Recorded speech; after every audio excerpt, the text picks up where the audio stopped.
And now, Autolite and its 60,000 dealers and service stations present Suspense.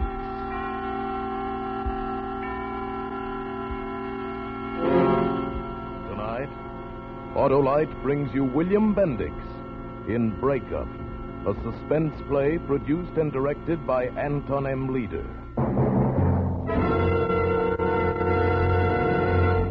Suspense, radio's outstanding theater of thrills, is presented for your enjoyment by Autolite and its 60,000 dealers and service stations.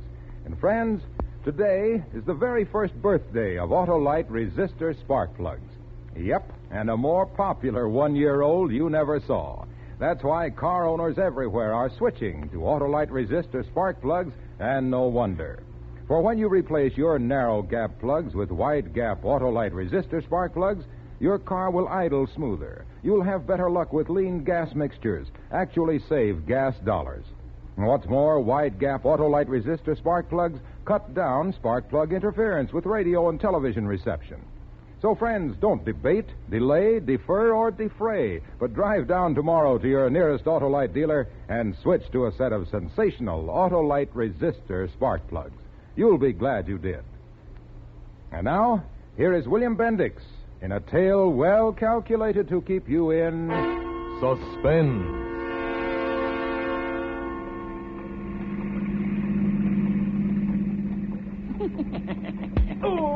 Let him alone, Chick. Max, tell Chick to let him alone. All right, Chick. Just use him for a footrest. It ain't often a fella gets a chance to wipe his feet on a cop. Where we taking him, Max? Oh, to the end of the line, Marty. Then we give him a transfer. A steel jacket transfer. Get the picture, Chick? Chick gets the picture. When, Max? When we get over the bridge. Yeah, we'll make Kevlin a good cop. And then we'll dump him.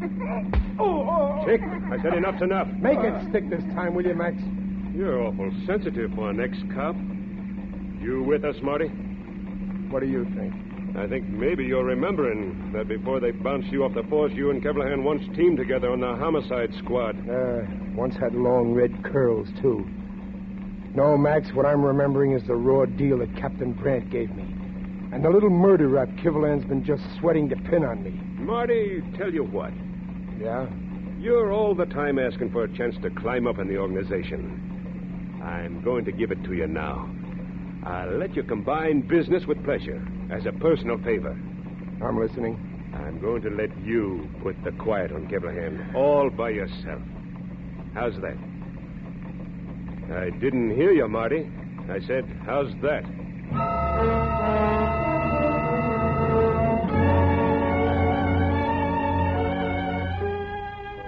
How's that, he says. How's that? I leave it to you, Captain Brandt. You dealt the cards for this hand. How is it? Me, Marty Connors, turning cop killer. Are you satisfied, Brandt? We're on the Queensboro Bridge now. Me and Kivy. Remember your tough team of Connors and Kivlang? Only this time he ain't my partner, Brandt. He's my gun meat. I guess I should have expected anything. Anything at all once I started to roll on my own. No holds barred since the breakup. Just a lot of dirty infighting from the day Brandt put the skids under me in front of those newspaper vultures.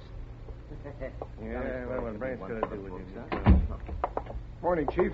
Hi, Kiv. Hi. What are those reporters doing outside? Hand me your shield, Connors. What? I said hand me your shield. You're suspended on decision of the board. But... You heard me. You're going up on charges. But, Brandt, give me a break. Oh, give him a break, Captain. Break? Tell me, Connors. Where were you last night? Well, I had a date. At a bar, huh? With a dame you never saw before. Well, we had a few drinks and... And what happened after that? Well, you see... I'll tell you. You're the only one who doesn't seem to know because everybody else read it in this morning's paper. A strange dame got you dead drunk at a bar. Rode you for your gun when you passed out. Tried to stick up, shot the joint to splinters, and was collared still carrying your gun. Now you know, do you still expect a break? Sure, I expect a break. In the first place, I was off duty at the time. And in the second place, I've been on the force 11 years. And third place, if it was 111, Connors, I'd still bounce you and bounce you hard. You going to hand me that potsy of yours, or do I tear it off your chest? Here. Add it to your collection, Captain Brandt.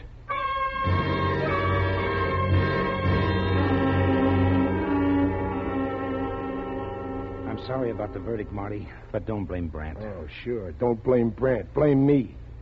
I'm the first cop ever gets drunk, huh? Brandt don't drink. You don't, huh? Well, Not a one of you knows what liquor smells like, I suppose. It's a laugh. Oh, stop it, Marty. What are you going to do? Going out to tie one on. What'd you think I was going to do? What are you trying to prove? Oh, Marty, look, you didn't get jammed up because of a drink now and then. It was a dame. With you, it's always a dame. You lose your head, Marty. You let him make a sucker out of you. Lay off, kid. It's the truth, I said lay off. Lay off. Okay, then. Oh, Marty. Marty, let's not... I mean, you and me, we... How you fixed for money? I got enough. And pretty soon, maybe I'll have a lot more. Big bundles of it. I've already got a call from Doc Williamson and Max Shale. What? Nibble on that one, Kiv. Marty, are you crazy? Steer clear of them. Why? Show me why. You know as well as I do. If you don't, well, just ask any of the boys on the narcotics squad. Oh, Marty, stop short, or I can see where you're headed just as plain as... Listen to me, Marty. Go on. No, listen to me. You tangle with Williamson and Shale, and no telling what can happen. One of us might one day have to go after you. It might be me. You ain't on narcotics. Narcotics and homicide don't mix, huh? Mercy me. It gives his Sunday school. After the deal I got... Look, if you'll only mark time for a while and not lose your head, the newspaper blast will die down, and I'm sure the commissioner will give you another... Nuts to the commissioner and nuts to Brandt. This to him, look, all 5 fingers. And to you, Kivlan. And you stay away from me here. Stay away, I mean it. I'm going to go line up that job right now.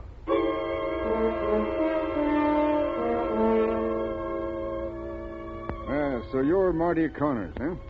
I can use you. I can be used. It pays $150 a week. I need a guard. You know the setup Max and me are in. We got a nice club, nice customers, a lot of them rich. It attracts cheap guns. And they figure maybe they can knock the place over and take all the dough around the gambling tables. Now, you have a reputation for being hard. That might stop the trouble even before it begins. That would be part of your job. And the other part? I carry a lot of money and 1 or 2 other things. I want personal protection. Well? It's a contract. But is that all I do? Don't I get in on the big stuff? Not the gambling, the big stuff. I don't know what you're talking about. The dust, Doc, the dust. That's what pays off. I still don't know what you're talking about. But when I think you're worth more, I'll see that you get a chance to earn it. Until then, don't let your nose get dirty. You know what I mean? I'm a too-hanky man. Hey, who's the long-legged redhead at the piano? Do I get a chance to protect her, too? I handle that myself. Leave it strictly alone. Understand? Sure. I don't blame you. Not the least little bit.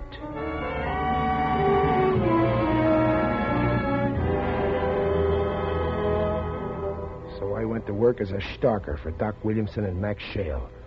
I'd call for Doc every night at 1, take him to the club, and then walk around the tables, and that was all. Bottom of the heap for weeks. I wasn't making any headway in that direction, but I was in another. Rita, I learned her name was Rita. Sometimes she'd be there when I called for Doc, but I might have been collecting the laundry for all the attention she paid, until one time I rang Doc's doorbell, and she answered it. Hello, big fella. Tell Doc I'm here. He's not in. When will he be back? Not soon. Maybe. Won't I do? Didn't he leave word? He didn't leave anything. Except me. I'll wait for him in the lobby. What's the matter, Marty? Don't you like me? Mm-hmm. I like Doc's watch and chain, too, but I don't heist it. Why not? You're big enough. Maybe you take better care of it than he does. Maybe he treats it bad, leaves it around lonesome in a satin-lined case. Don't you need a watch, Marty? Well, you can't tell. Might come a day when I'll need the right time bad.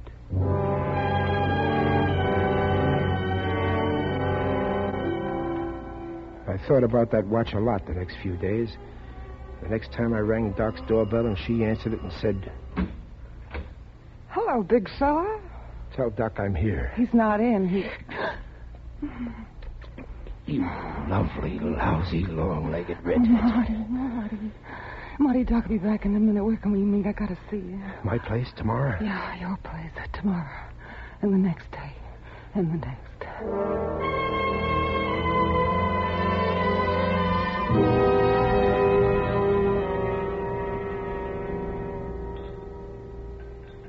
Marty, I'm afraid of him. I'm afraid of him. Right of Doc, he's just a yellow slob. I think he knows about you and me. We've been seeing each other the last few weeks. I'm scared. Marty, he beats me. Once he threatened to kill me. Well, the next time he tries it, flash this. You'll see how quick he'll fold. Here, take it. It's only a little 25 automatic. Put it in your purse. No. Go on, take it. Do as I say. What? Hold it in reserve. He raises a finger to you, draw fast, and watch him retreat. You know, I feel better already. Sure. That's why they call you the old equalizer. Was it about me he threatened to kill you? No. Who, another big fella? No, nothing like that. He once found me going through his bureau. What's the secret? He wears a girdle? All right, then, don't tell me. Here, have another drink.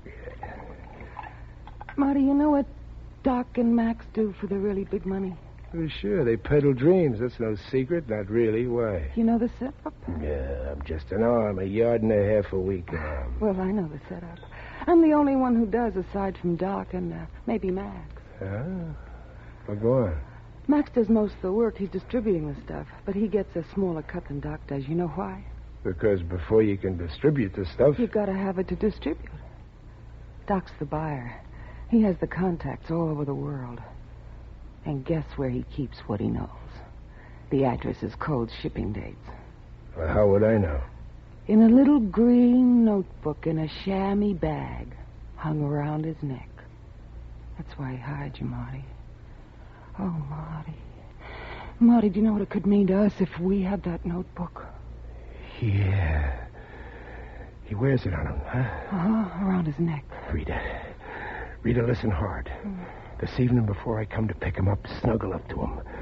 See if you can feel that chamois bag. If he's wearing it, give me the nod when I call from at 1. Do you follow me? Oh, yeah, Marty, I follow you. Maybe I'm even ahead of you.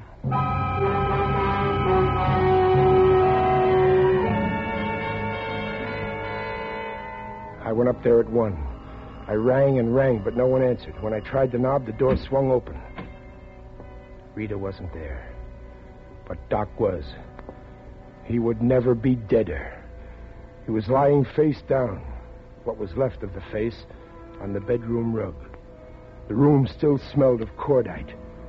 A .25 shell lay near his feet. His body was still warm. I know because I felt it when I reached for the chamois bag, which wasn't there.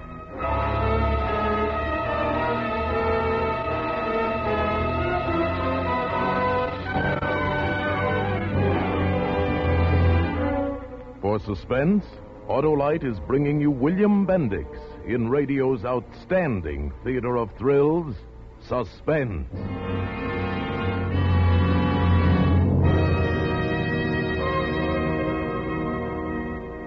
Okay, Harlow, give us a lowdown. Did you invite Mary and me to the studio just to hear you talk about Autolite resistor spark plugs? Talk about them? Why, by conniving Cornelius, we're going to celebrate them. Because, Hap, you have the honor of being present at the first birthday party of those super sensational Autolite resistor spark plugs. Gee, Harlow, have you got a birthday cake, Have too? I got a cake? Why, I've got a cake studded with Autolite resistor spark plugs instead of candles. Hey, pull the card off that nearest plug, Hap, and read what it says. Let's see. It says, replace your narrow gap plugs with me if smoother idling you would see. If you want more miles to cost less money, cuddle up and be my honey. Signed, ALRSP. Guess who? ALRSP, Autolite resistor spark plugs, of course. Try another one, Hap. Many happy returns of the day, Autolite resistor spark plugs say. P.S.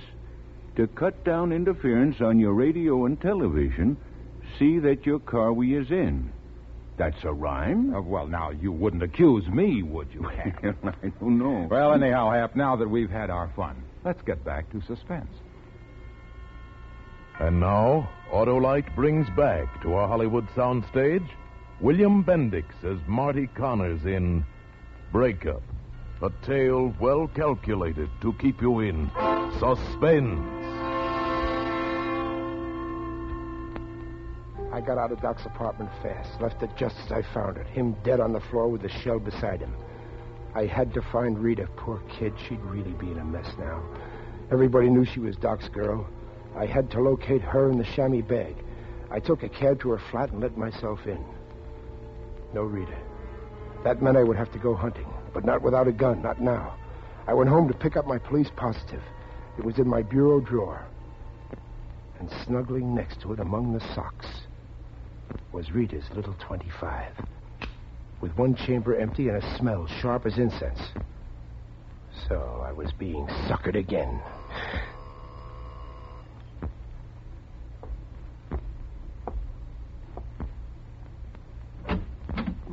Kivy. Oh, well, Kiv, you old son of a gun. Well, come in. Come on in.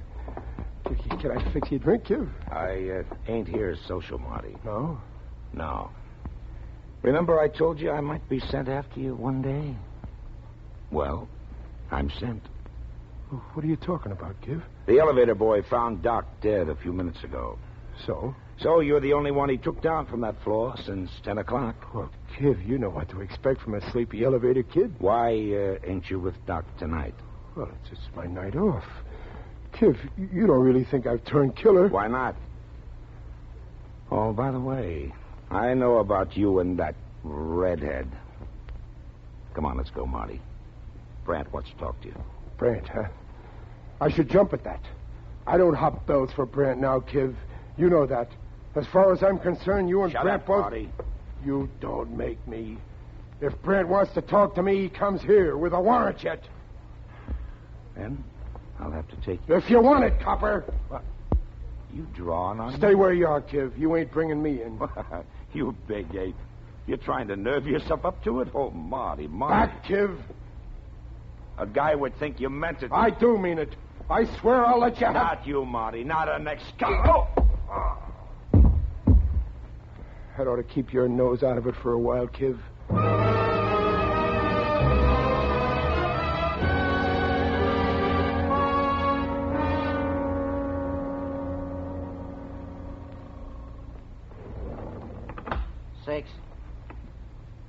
Sixth floor, sir. Huh? Oh, okay.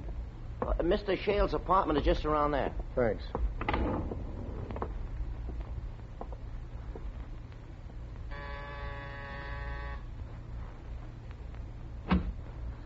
Max, Marty.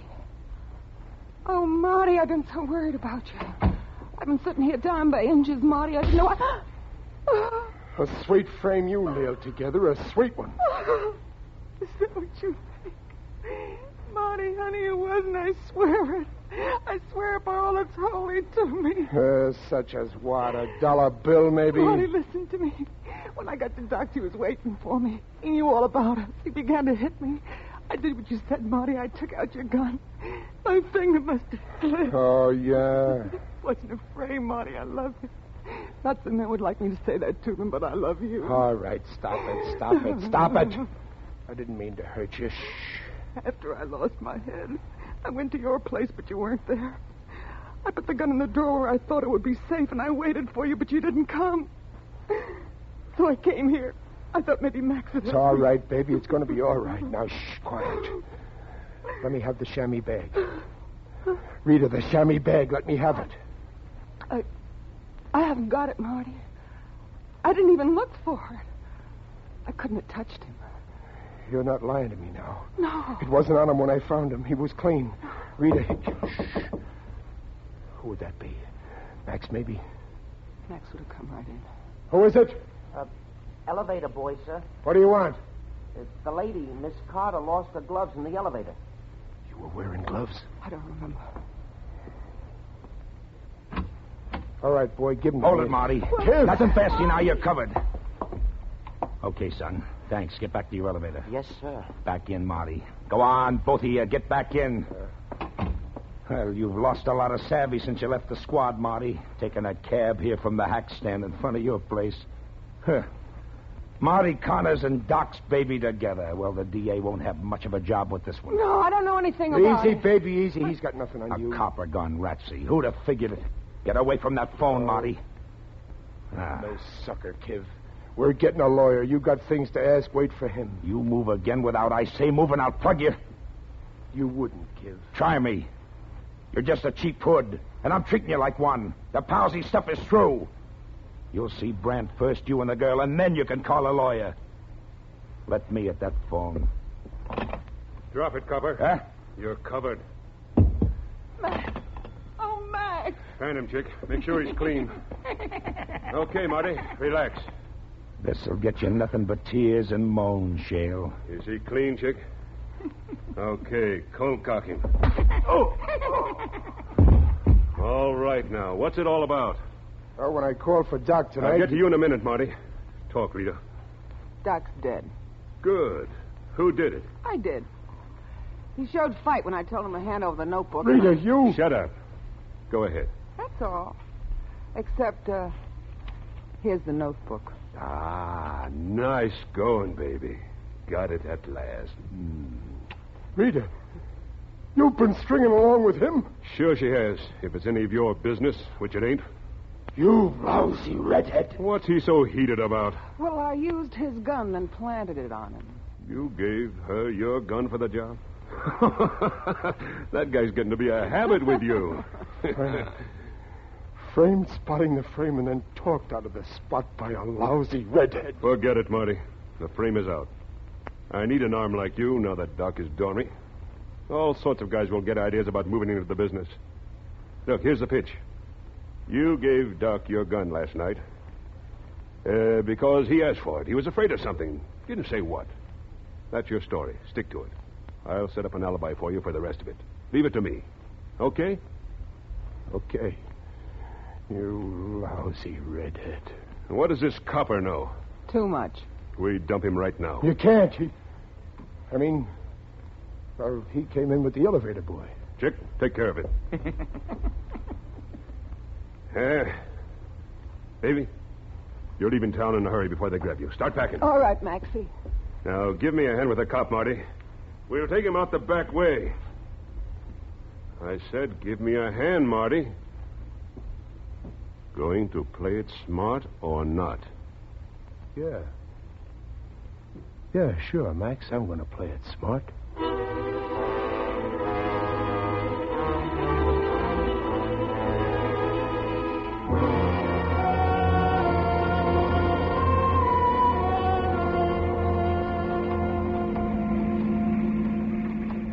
Well, I'm still waiting for your answer, Marty. I've been waiting all the way across the bridge. Cut hard to the left here. Now.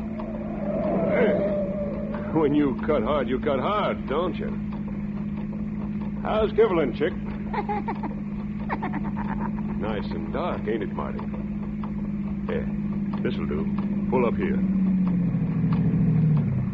Cut the lights. I guess we're ready.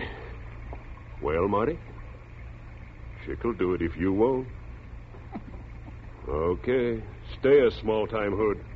Chick, roll out the cop. Wait a minute, Max. Kivalahan is... Kivalahan goes. You don't pull that stuff, Marty. It's too late. Not Kivalahan, Max. Chick, roll him out. Max! Take your hand out of your pocket, chump. We're 2 guns to your 1.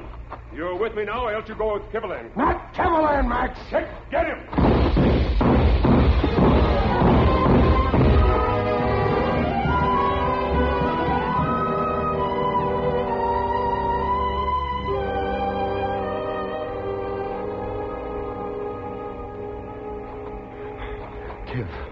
Kiv, are you all right? Yeah, okay, Marty. Didn't touch me. You? I'm okay. Help me get Max's overcoat off. I'm cold. He don't need it no more anyway. Let's dump them both in the back seat. Okay. That does it. You want to take the wheel, Kiv? Yeah, sure.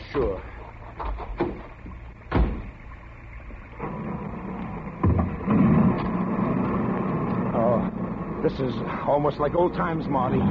You and me together. Yeah. But I'm still going to have to take you in to see Brandt. It's a good trick if you can swing it. Huh? I told you, if Brant wants to see me, let him come.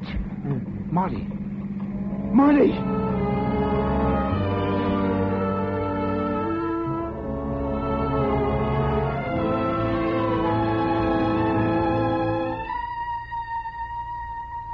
Brant. How's he going to be, Doc? Matter of minutes.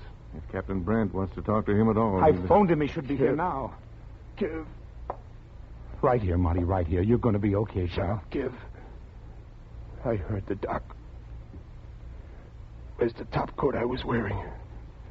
The one I took off Max. Oh, yeah. It's right here, Marty. Yeah, here it is. There's a little notebook in one of the pockets. Narcotics. I ought to see it right away.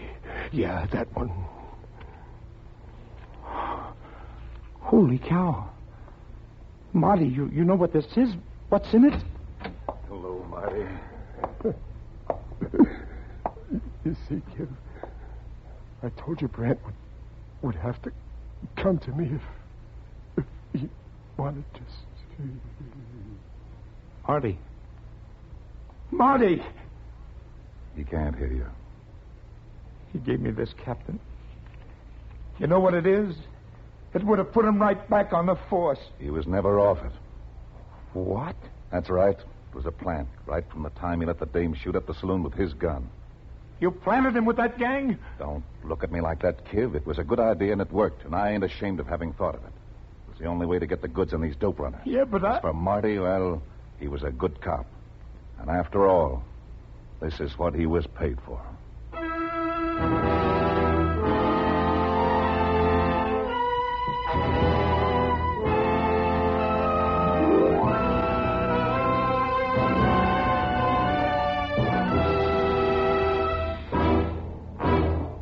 Thank you, William Bendix, for a splendid performance.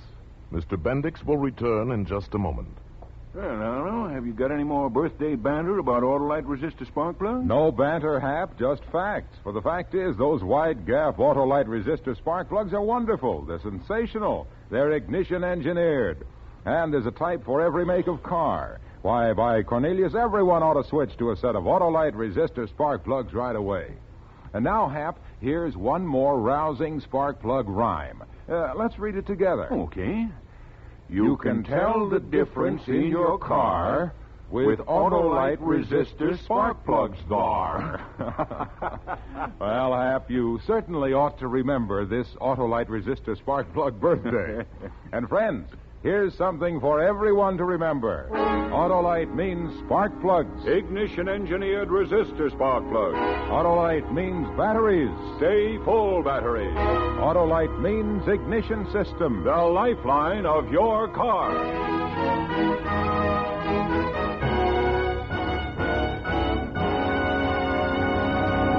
And now here again is William Bendix. Thank you.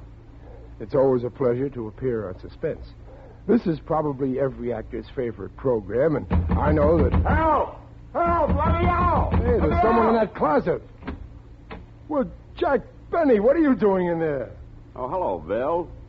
I'm glad somebody let me out. Well, I don't get it. What's the idea, Jack? Well, you see, Bill, I'm moving my program to CBS Sunday nights, and I thought I'd drop in and look over the studio, take one out. And then all of a sudden, all that shooting started, and I hid in the closet. Oh, well, I'm sure glad you didn't stop any of those bullets, Jack. We all want to hear you next Sunday night on CBS.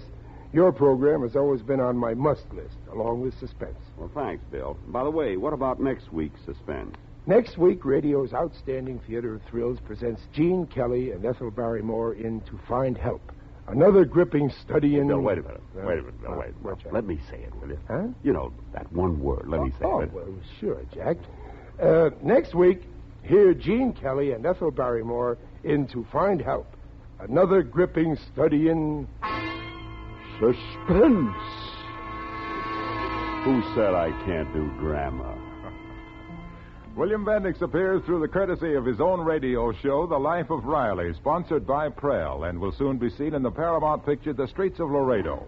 Wally Mayer was heard as Kivlahan.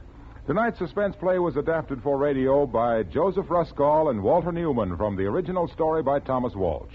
Music was composed by Lucian Morawick and conducted by Lud Gluskin. The entire production was under the direction of Anton M. Leader. In the coming weeks, Suspense will present such stars as Danny Kaye, Robert Montgomery, Dana Andrews, and many others. Make it a point to listen each Thursday to Suspense, radio's outstanding theater of thrills.